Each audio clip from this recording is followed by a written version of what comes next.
এ বিষয়ে আরও জানবো। অস্ট্রেলিয়ার সিডনিতে আছেন পারভিন আক্তার। বাংলাদেশ নারী দলের সবশেষ খবর জানতে সরাসরি যুক্ত হচ্ছি তার সঙ্গে।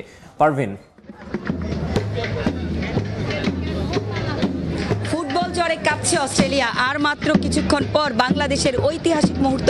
বাংলাদেশ নারী এশিয়ান কাপে তাদের প্রথম ম্যাচ খেলবে চীনের বিপক্ষে। চীন শক্তিশালী, তাতে সাথে কিন্তু সেজে উঠেছে সিডনির ওয়েস্টার্ন স্টেডিয়াম। এখানে কিন্তু আমরা প্রবাসী বাংলাদেশিদের পেয়েছি, তারা নানা রঙের সাথে কিন্তু সেজে স্টেডিয়ামে এসেছেন। আমার পাশে কিন্তু অনেক বাঙালি দর্শক দেখতে পাচ্ছি।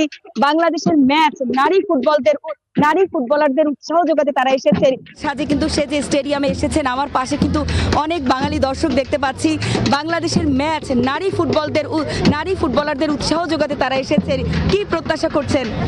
আমরা প্রত্যাশা করছি আজকে বাংলাদেশের নারীরা দেখিয়ে দিবে শুধু চীনকে নয়, সারা বিশ্বকে বাংলাদেশের নারীরা পশ্চাৎপদ নয়।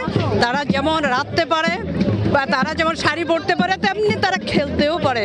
আজকে আমরা অবশ্যই উইন করব, সেটি আমাদের প্রত্যাশা। আমরা আরো কিছু সমর্থক পেয়েছি যারা বাংলাদেশের এক কমিউনিটি থেকে এসেছেন এবং সে যে নানা সাজে তারা এসেছেন। বাংলাদেশের ম্যাচ কি মনে হচ্ছে, বাংলাদেশ কি করবে আজকে চীনের বিপক্ষে?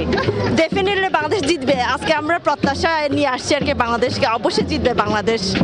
চীন তো অনেক কঠিন, আপনার কাছে কি মনে হয় চীনকে হারানো সম্ভব? আমাদের মেয়েরা মানে বেস্ট খেলবে, এটা আমাদের প্রথম এন্ট্রি। আমরা মানে ওয়ার্ল্ড প্লেয়ারদের সাথে খেলছি, এটা আমাদের গর্ব। এখানে স্যাম কার, আর্নল্ডের মতো বিশ্ব তারকারা খেলছে। সো আমাদের মেয়েরা এখানে খেলবে, আমরা খুবই আনন্দিত এবং গর্বিত। আমরা আমাদের অধিনায়ককে শুভকামনা জানাই, আর শুভকামনা জানাই আমাদের টিমকে, পুরো টিমকে, আর ইনক্লুডিং 7 জন আদিবাসী নারী যে এখানে আছে, তাদের পিছনেও আমরা আছি। ধন্যবাদ, থ্যাংক ইউ। এগিয়ে যাবেন এভাবে। তা আমরা কথা বলছিলাম সমর্থকদের সঙ্গে। বাংলাদেশ দলের আজকে এরই মধ্যে কিন্তু কোচ 11 দিয়ে দিয়েছেন। একটা চমক কিন্তু টেনে দিয়েছেন। বাংলাদেশ দলের গোল পোস্টের সবচেয়ে পরীক্ষিত সৈনিক রূপনা চাকমা, তাকে কিন্তু স্টার্টিং 11-এ রাখা হয়নি। রূপনার পরিবর্তে মিলিকে গোলরক্ষকের জায়গায় রাখা হয়েছে এবং ফরওয়ার্ড পজিশনে শামসুন নাহার থাকবেন। তো একাদশ দেওয়া হয়ে গেছে। বাংলাদেশ দল এখন মাঠে নামার অপেক্ষায়। আশা করা হচ্ছে চীনের বিপক্ষে লড়াই করবে সমানে সমানে। আমার কাছে অস্ট্রেলিয়ার সিডনি থেকে এই ছিল বাংলাদেশ জাতীয় নারী ফুটবল দলের সবশেষ খবর।